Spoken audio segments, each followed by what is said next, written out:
I recently heard somebody saying that they were pulling into a parking lot, and the space closest to the building opened up, and they said it was a sign that God was with them. And then, probably about 2 weeks ago, I heard somebody talking about two people who'd been sick, and the one of them had been healed, and they were talking enthusiastically about how God had intervened to heal the one person. And the whole time I'm thinking, yeah, but what about the other person? I mean, they didn't get healed. Where was God? Why didn't God intervene with them? And then, it was last night.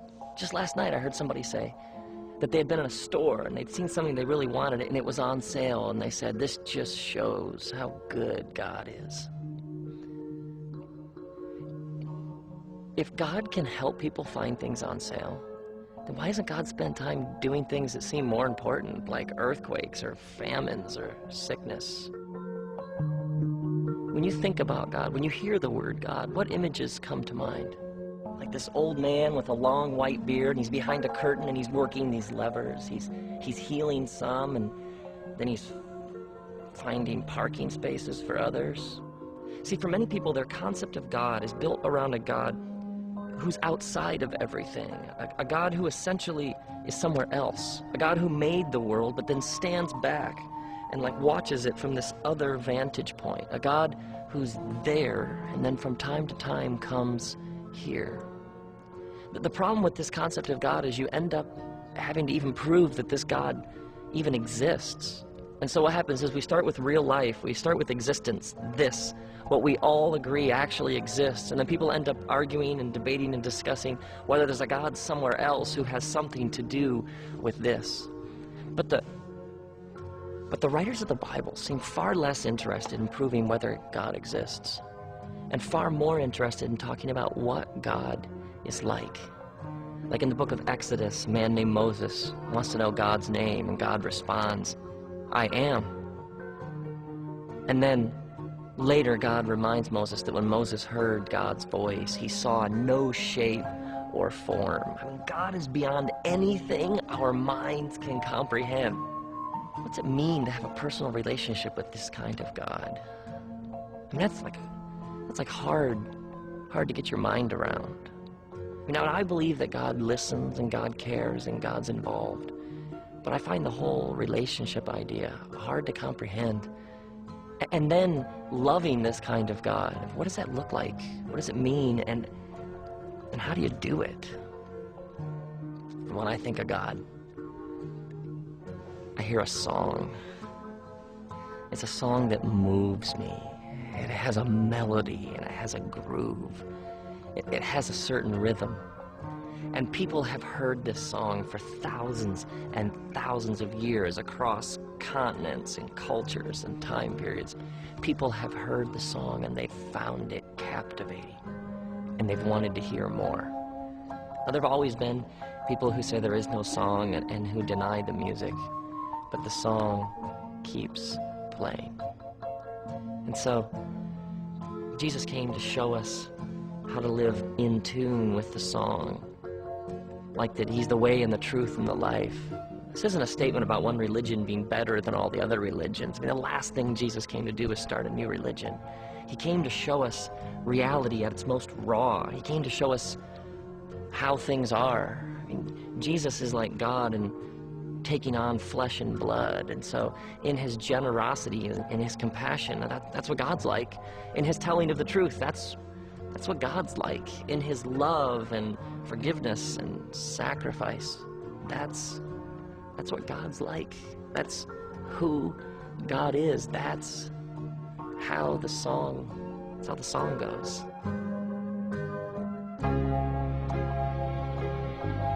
And the song is playing all around us all the time. The song is playing everywhere. It's written on our hearts, and everybody is playing the song. See, the question isn't whether or not you're playing a song. The question is, are you in tune? Like it's written in the book of Acts. It says that God gives us life and breath and everything else. God is generous. So when I'm like selfish and stingy and I refuse to give, I'm essentially out of tune with the song. Later, in one of John's letters, he says that God is love. unrestrained, unconditional love. So when you see somebody sacrifice themselves for another, for the well-being of somebody else, it's like they're playing in the right key. That's why it's so inspiring and powerful. They're in tune with the song. Now, some people know all sorts of stuff about music. They know stuff about pitch and modes and keys and instruments, and so they can hear things that maybe other people don't. They hear subtlety and nuance in the song that other people might miss. They appreciate things others might miss, but it's also possible to be so caught up in the technical aspects of the song that you miss the simple, pure enjoyment of the song. And there are people who talk as if they know everything about being a Christian, and yet they can seem way out of tune. And then there are others who would say they don't know much at all about the Christian faith, and yet they can seem very in tune with the song. And I've met lots of people who struggle with what it means to have a relationship with God, but they haven't lost faith and love and hope, and truth and compassion and justice and generosity. I mean, maybe you have this sense like you have no sort of relationship with God because of all these things, these ideas you have about what that means, all these things that you've been told about what it is or what it isn't. And an infinite, massive, kind of invisible God, that's hard to get our minds around. But truth, love, grace, mercy, justice, compassion, the way that Jesus lived, I can see that. I can understand that. I can relate to that. I can play that song.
So may you come to see that the song is written on your heart. And as you live in tune with the song, in tune with the creator of the universe, may you realize that you are in relationship with the living God.